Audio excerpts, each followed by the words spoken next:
అతడు దేవుని నమ్ముకోకుండా మరి ఈ లోకంలో నా ప్రాణమా తినుము త్రాగుము సంతోషించుము అని చెప్పి తన ప్రాణంతో చెప్పుకున్నాడు. చనిపోయి ఎక్కడికి వెళ్ళాడంటే నరకంలోకి వెళ్ళిపోయాడు.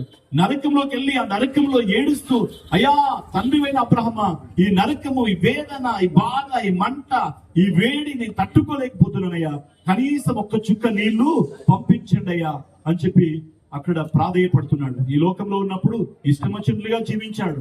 కానీ అక్కడికి వెళ్ళిన తర్వాత నరకానికి వెళ్ళిపోయాడు. ఎందుకంటే అతడు ఏమాత్రం భయం లేకుండా, భక్తి లేకుండా, దేవుడు అంటే ఏమాత్రం భయపడకుండా ఇష్టం వచ్చినట్లుగా జీవించాడు. కానీ ఎక్కడికి వెళ్ళిపోయాడు? నరకానికి వెళ్ళిపోయాడు. నరకంలో ఉండి, అయ్యో ఈ వేదన బాధ నేను తట్టుకోలేకపోతున్నాను, ఒక్క చుక్క నీళ్లు పంపించండి అని చెప్పి అంటున్నాడు. అందుకే మనం గమనించాలి, నరకం అనేటువంటిది ఉంది.